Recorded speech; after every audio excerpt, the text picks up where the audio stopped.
Bonjour les amis du Shoshi. C'est l'histoire de Niccolò. Niccolò habite en Italie, dans un village de montagne en Italie. Mais Niccolò, c'est un petit garçon qui est souvent fâché. Il a la fâcheuse tendance d'être souvent fâché. Par exemple, quand sa maman lui demande « Niccolò, s'il te plaît, va me chercher des œufs dans le poulailler. » Niccolò, il y va dans le poulailler.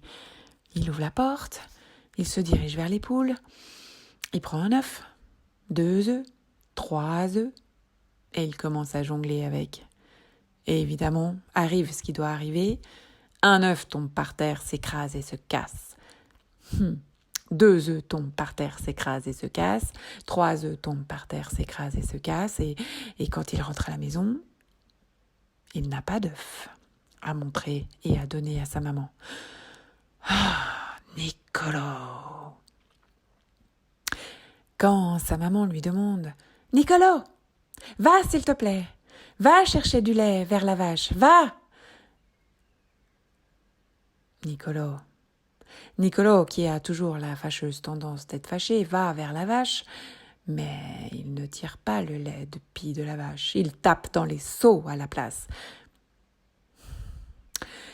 Niccolò, tu sais ce qui va se passer? Il va se passer que la Befana, elle va venir te voir. Et tu vas voir, elle va te donner des gâteaux au charbon. La Befana, c'est une sorcière. C'est une sorcière qui passe la nuit du 5 janvier déposer aux fenêtres des enfants qui ont été gentils des bons biscuits à la pépite de chocolat. Et aux enfants qui ont été méchants, des biscuits au charbon. Ouais. Oui, c'est ça qui va se passer pour toi, Niccolò, si tu continues à avoir la fâcheuse tendance d'être toujours fâché. Niccolò, il est de plus en plus fâché, alors il part dans sa forêt.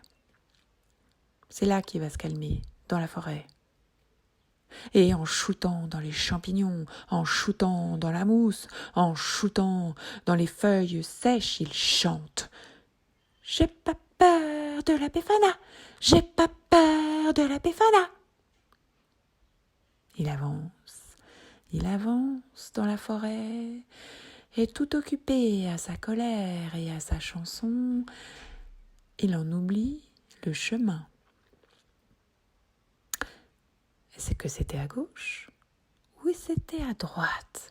Et oui, quand il commence à avoir envie de rentrer, Niccolò ne sait plus. Ne sait plus dans quel sens aller pour rentrer chez lui. Il commence à s'inquiéter. Juste à temps, juste avant qu'il ne s'inquiète un peu trop, apparaît comme par magie une cabane. Oui, une cabane. Alors il avance, il ouvre la porte pour s'introduire sans frapper, discrètement. Alors il voit bien que dans cette vieille cabane du fond de la forêt, il y a une vieille chaise, une vieille table, un vieux fourneau, une vieille armoire. Chaussette trouée, chaussette percée. Je suis la Befana. Niccolò a juste le temps de se glisser sous la table. Il est arrivé dans le cabanon de la Befana, c'est pas vrai. Il croyait que sa maman lui disait des choses comme ça pour lui faire peur. Mais je sens une présence dans mon petit cabanon. Qui est là? Montre-toi. Il n'a pas le choix. Alors Niccolò, tout doucement, montre son museau, il sort son bout de nez de dessous la table, et quand il relève la tête, il aperçoit la sorcière, la Befana. Il se retrouve face à une petite bonne femme, tout habillée de noir. une robe noire qui va depuis le cou jusqu'aux pieds. Mais si on regarde bien, le col de sa robe est en dentelle toute blanche. Et quand il regarde son visage, il voit qu'elle a un nez crochu. Mais ses joues sont toutes rondes et toutes roses. En y regardant de plus près, elle a les yeux noirs, petits et presque fermés. Mais ils ont l'air tout doux et surtout, ils sont cerclés de lunettes rouges. Il lève encore plus la tête. Il voit que ses cheveux sont tout gris, mais pas du tout emmêlés et coiffés dans un beau chignon perlé. Oui, on dirait qu'elle a enfilé des perles dans chacune de ses petites mèches. Et quand il regarde bien au creux du chignon, il voit qu'il y a un petit oiseau qui a fait son nid, dis donc. Et sur son épaule, il y a même un chat. Et dis donc, qu'est-ce que tu fais là, toi? Viens avec moi. Ils vont dehors, tous les deux. Elle lui montre la remise à l'extérieur du cabanon. Tu prends un à un tous ces sacs de farine et tu les emmènes dans le cabanon. Allez, et que ça saute! Nicolo n'a pas le choix.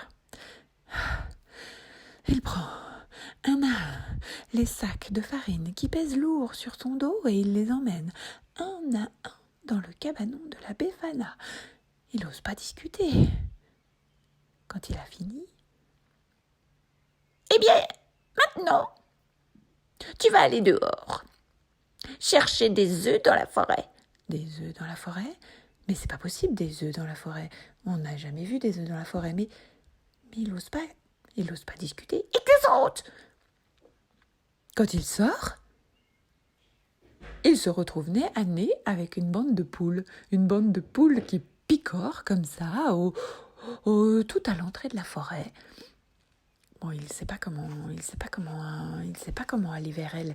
Non, il sait pas, lui, il sait pas comment prendre les œufs. Avant, quand il les prenait, il jonglait avec et puis il les cassait. Mais là, il ose pas les casser parce que s'il les casse, il va se faire gronder. Alors, il se calme. Il s'assoit et il observe les poules. Mais il attrape un fou rire. Et il rigole de bon cœur parce que en regardant les poules, ces belles petites poules rousses avec des belles petites plumes bien coiffées, eh bien, elles picorent le sol. Elles tapent avec leur bec. Elles grattent avec leurs pattes et avec leurs griffes. Et quand elles ont trouvé quelque chose, un ver de terre ou un brin de vermisseau, eh bien, toutes les autres, elles se précipitent sur elles. Ça lui fait rire. Ça le fait rire. Ça le fait tellement rire qu'il oublie qu'il était en colère. Et une à une, chaque poule vient lui déposer un œuf. Oh, il est tellement fier. Il a pu remplir le panier que la Befana lui avait confié. Il rentre plein de joie dans le cabanon. Et tout fier présente le panier à la Befana. C'est bien. Maintenant, tu vas aller chercher du lait. Tu vas aller traire la vache qui est dehors. La vache qui est dehors? Mais il n'a pas vu de vache dehors. Non, il n'y a pas de vache dehors. Tu vas prendre ce seau et tu vas sous le pis de la vache. Et tu tires pour tirer le lait. Tu me la rapportes quand tu as fini. Quand il ouvre la porte et qu'il se retrouve dehors, une vache immense. Une vache immense, mais qui faisait 3 fois le poids des vaches de ses parents. Et là, en train de brouter l'herbe paisiblement tout près de la forêt. Bon, elle a dit d'aller sous le pis, elle a dit d'aller tirer le lait. Mais il sait pas comment faire, vous vous souvenez, lui, comment il fait? Ce qu'il fait, c'est qu'il tape dans le seau. Alors il s'assoit. Il se calme et il observe la vache.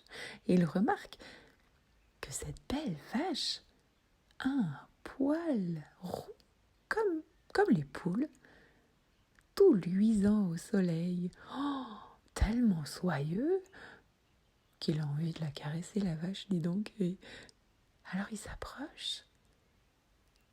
Il n'a plus peur, il est plus fâché et il caresse la vache. La vache, toute contente, lui montre son pied.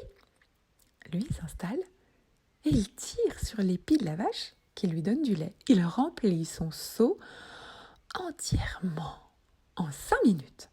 Il se précipite vers la Befana, tout fier. C'est bien, jeune homme. Maintenant, tu vas faire du beurre avec ce lait. Ah bah, comment on fait du beurre? Tu tournes, tu tournes, tu tournes, tu tournes, tu tournes, tu cours, tu tournes, tu cours, tu tournes, tu cours, tu tournes autour du lait, ça va se transformer en beurre. Effectivement, dans la cour, Nicolo tourne en courant autour du lait et ça se transforme en beurre. Alors il jette la farine, les œufs, un petit peu de sucre et plein de pépites de chocolat. La Befana ensuite lui montre comment disposer des petits tas de pâtes sur la plaque du four. Il glisse la plaque dans le vieux fourneau du cabanon. Et pendant que ça cuit, une belle odeur de gâteau aux pépites de chocolat se disperse partout dans la cabane et remonte dans les narines de Nicolo qui se réjouit de pouvoir en manger. Enfin, s'il a le droit. Quand tout est fini, quand tout est cuit, quand tout est rangé, Nicolo regarde la Befana. Il aimerait bien rentrer chez lui. Ah, non, mon ami. Non. Grimpe avec moi sur le balai. On va les distribuer, ces gâteaux au chocolat maintenant. Allez! Il n'en croit pas ses yeux, Nicolo. Il enfourche le balai. Il serre très très fort la taille de la Befana et il décolle en un éclair. Ils sont en un éclair au-dessus de la forêt. Presque tout près des étoiles, ils survolent la ville et dans chaque maison, sur chaque rebord de fenêtre, la Befana dépose des petits gâteaux aux pépites de chocolat. Nicolo lui dit, mais il n'y a pas de gâteau au charbon pour les enfants méchants? Des gâteaux au charbon, mais t'as déjà vu ça, des gâteaux au charbon, toi? Mais c'est n'importe quoi. Et gentiment, la Befana redépose Nicolo dans son lit. Juste avant de s'endormir, Nicolo chante. J'ai pas peur de la Befana, j'ai pas peur de la Befana, parce que la Befana est une gentille sorcière. Et voilà.